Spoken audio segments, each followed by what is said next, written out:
Hello, hello, crafty friends. It's Melissa. Welcome back to my channel. So, I have a little share for you guys today. I'm going to show you how I made this little sort of awards ribbon.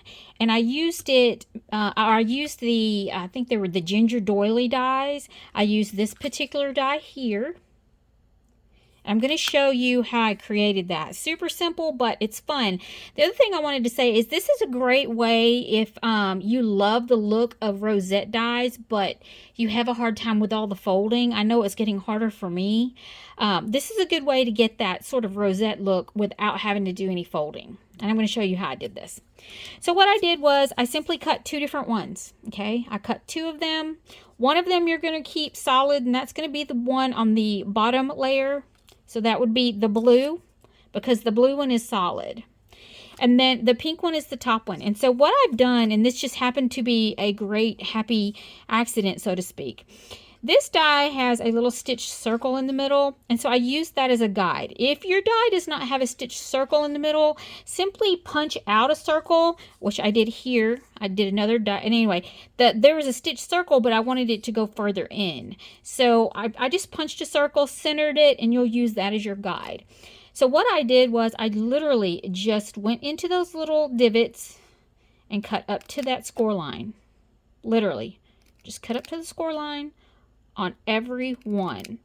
And then all I had to do, and this was so cool because of that stitch line, you can just literally just tear every other one off. Super simple, like couldn't be more simple. Like I said, this die just really did all the work for me, but I thought, everybody wants to get more uses out of the dies that they have, and this die is super simple, but instead of a doily, what can we do with it? Now on my example here, I went back with my scissors and I sort of rounded all the edges. You can do that or you don't have to. And then I took on this one, yeah, they're all foam tape, so let's take a couple pieces of foam tape, stick on the back of our little doily, and that's going to give us our height.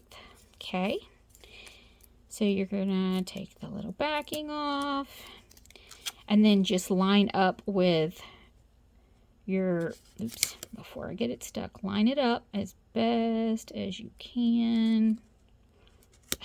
I'm struggling only because, of course, because I'm on camera. Okay, there we go. Line it up and then press it in. And voila, you sort of have a layered look. Then I just took and I cut two strips of paper at 3/4 of an inch, and I'm going to just make some little, you don't have to do this part. If you want to leave it as a rosette, you can. I'm going to make this one into look like sort of like I did the other one, like a prize ribbon or whatever. You cut that out. Then you've got your two pieces. All I did was take my two pieces and tacked them together very lightly. You don't got to do a whole lot. Tacked them together the way I thought, they looked pretty good. Then put some glue on all of it. Add it to the back of your little rosette, or we'll call it a rosette.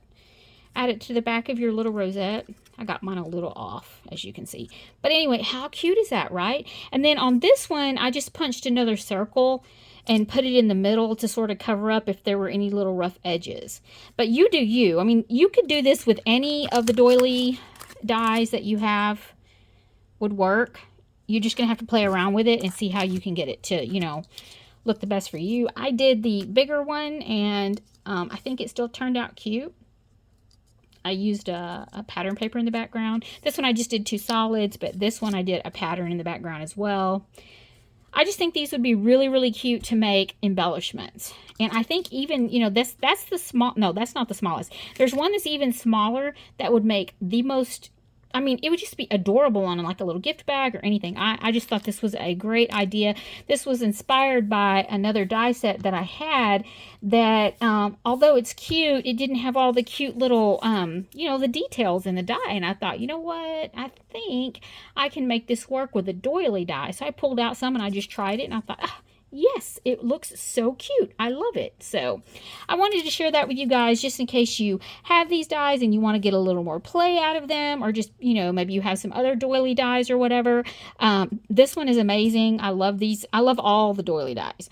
But this one, I just really liked it because it had the little circles and that just gave it a lot of interest. This one has the hearts. Super cute, you guys. Anyway, get those dies out. You know, start cutting them apart. Do things with them that, you know, you think is sort of outside the box. And I think that you'll be pleasantly surprised. So until the next crafty video, everybody, happy crafting.